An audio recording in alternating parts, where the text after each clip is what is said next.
എതിരഭിപ്രായങ്ങളുണ്ടെങ്കിൽ അവരെ 52 വെട്ടി കൊന്നു തീർക്കുക എന്നുള്ളതല്ല ഞങ്ങളുടെ ശൈലി. മനസ്സിലായില്ലേ?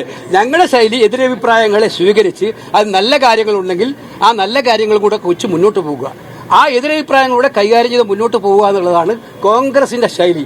അതല്ലാതെ കുഞ്ഞികൃഷ്ണൻ ഒരു അഭിപ്രായം പറഞ്ഞ ഉടനെ ആ കുഞ്ഞികൃഷ്ണൻ ചെയ്ത എത്രയോ ത്യാഗങ്ങൾ എന്റെ നാട്ടുകാരനാണ്, അതെല്ലാം ഒരു ദിവസം മറന്നിട്ട് കുഞ്ഞികൃഷ്ണൻ ഇപ്പം കോടാലിയായി എന്ന് പറയുന്ന പോലെ അങ്ങ് പറയാൻ പറ്റൂല. ശശി തരൂർ CPM-മായി ചർച്ച നടത്തുന്ന വാർത്തകൾ വന്നിരുന്നു. ഇന്നലെ അദ്ദേഹം നേതാക്കളെ കണ്ടു, ഇന്ന് KPCയിലും വന്നു. എന്തുകൊണ്ടാണ് തരൂരിന്റെ പേര് ഇങ്ങനെ കോൺഗ്രസ് വിട്ടുപോകുന്ന പട്ടികയിൽ വടക്കേ മലബാറിൽ ഒരു പാട്ടുണ്ട്, കൊല്ലാതെ കൊണ്ടുവന്നത് നീയെ ചാപ്പ, ഇന്നെ കൊല്ലിച്ചത് നീയെ ചാപ്പ. മനസ്സിലായ ചാപ്പയല്ല, നിങ്ങളെ കുറിച്ചാണ് ഞാൻ പറയുന്നത്. ഈ നിങ്ങൾ മാധ്യമങ്ങൾ ഒരു ദിവസം പറയും ശശി തരൂർ CPM-നോട് ചർച്ച നടത്തി. ശശി തരൂർ നിഷേധിച്ചാൽ നിങ്ങളിപ്പോൾ അത് വിശ്വസിക്കുന്നില്ല.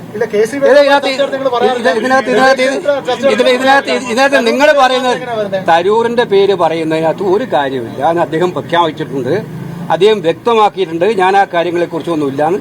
കോൺഗ്രസ് പ്രവർത്തക സമിതി അംഗമാണ് അദ്ദേഹം കോൺഗ്രസ് പാർട്ടിയുടെ തെരഞ്ഞെടുപ്പ് ക്യാമ്പയിനിൽ വളരെ സജീവമായി ശക്തമായിട്ട് പാർട്ടി നിർദ്ദേശങ്ങളുമായി ബന്ധപ്പെട്ട് ഉണ്ടാകും എന്നുള്ള കാര്യം നിങ്ങൾക്ക് ഉറപ്പിക്കാം. ഇപ്പൊ എന്താണ് ഈ ഒരു തരൂരുമായി ബന്ധപ്പെട്ട് വീണ്ടും വാർത്ത വരേണ്ട ഒരു സാഹചര്യം? വാർത്ത നിങ്ങൾ ഉണ്ടാക്കിയത് കൊച്ചിയിലെ പരിപാടിയിൽ അദ്ദേഹത്തെ അവഗണിച്ചു. നിങ്ങളെ ഇപ്പൊ അതൊക്കെ അതൊന്നും ഇനിയിപ്പോ വീണ്ടും കുത്തിപ്പോക്കി പ്രശ്നം ഉണ്ടാക്കാൻ ഉദ്ദേശിച്ചെങ്കിൽ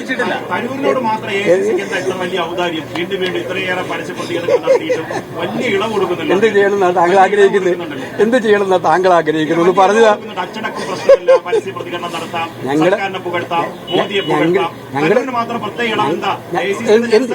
എന്തായാലും എന്ത് ചെയ്യാൻ പറ്റും? ഞങ്ങളുടെ പാർട്ടിയുടെ ഡിസൈൻ എന്ന് പറയുന്നത് അങ്ങനെയായിപ്പോയി. എതിരഭിപ്രായങ്ങളുണ്ടെങ്കിൽ അവരെ 52 വെട്ടി കൊന്നു തീർക്കുക എന്നുള്ളതല്ല ഞങ്ങളുടെ ശൈലി. മനസ്സിലായില്ലേ? ഞങ്ങളുടെ ശൈലി എതിരഭിപ്രായങ്ങളെ സ്വീകരിച്ച് അത് നല്ല കാര്യങ്ങളുണ്ടെങ്കിൽ ആ നല്ല കാര്യങ്ങൾ കൂടെ കൊച്ചു മുന്നോട്ട് പോകുക, ആ എതിരഭിപ്രായങ്ങളൂടെ കൈകാര്യം ചെയ്ത് മുന്നോട്ട് പോകുക എന്നുള്ളതാണ് കോൺഗ്രസിന്റെ ശൈലി. അതല്ലാതെ കുഞ്ഞികൃഷ്ണൻ ഒരു അഭിപ്രായം പറഞ്ഞ ഉടനെ ആ കുഞ്ഞികൃഷ്ണൻ ചെയ്ത എത്രയോ ത്യാഗങ്ങൾ എന്റെ നാട്ടുകാരനാണ്, അതെല്ലാം ഒരു ദിവസം മറന്നിട്ട് കുഞ്ഞികൃഷ്ണൻ ഇപ്പം കോടാലിയായി എന്ന് പറയുന്ന പോലെ അങ്ങ് പറയാൻ പറ്റൂല.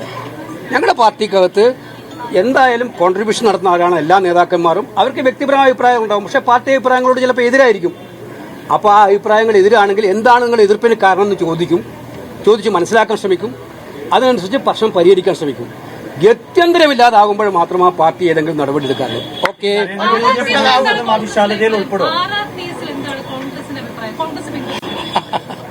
അതെന്താ ഇപ്പൊ അതും ഒരു തമാശയല്ലേ?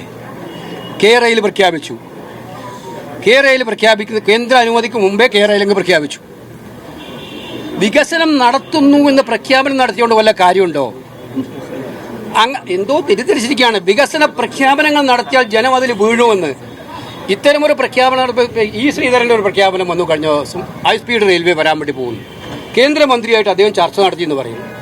നമുക്ക് വികസനം വേണ്ടത് കാര്യമായിട്ടുള്ള ചർച്ചകൾ എല്ലാ തലത്തിലും നടത്തി അതിനാവശ്യമായിട്ടുള്ള ഗൃഹപാഠം നടത്തിയിട്ട് ആ ഗൃഹപാഠവുമായി വരുന്നതിന് പകരം കേന്ദ്രമന്ത്രി എന്തോ ചർച്ച നടത്തിയെന്ന് കണ്ട ഉടനെ ഇവിടെ ഒരു പെട്ടെന്നൊരു പ്രഖ്യാപനം, ആ പ്രഖ്യാപനം കഴിഞ്ഞ് പിറ്റേന്ന് ദിവസം തന്നെ ബജറ്റിൽ അതിനെക്കുറിച്ചുള്ള ഒരു പ്രഖ്യാപനം.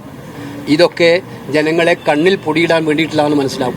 ആത്മാർത്ഥമായിട്ട് വരട്ടെ, തിരഞ്ഞെടുക്കപ്പെട്ട ഒരു സർക്കാർ വരും. ഈ കേരളത്തിൽ വലിയ മാറ്റങ്ങൾ ഉണ്ടാക്കാവുന്ന വൻ പദ്ധതികളും ജനങ്ങൾക്ക് വേണ്ടി ഉപകാരപ്രദമായിട്ടുള്ള ക്ഷേമ പദ്ധതികളും ഉണ്ടാവും.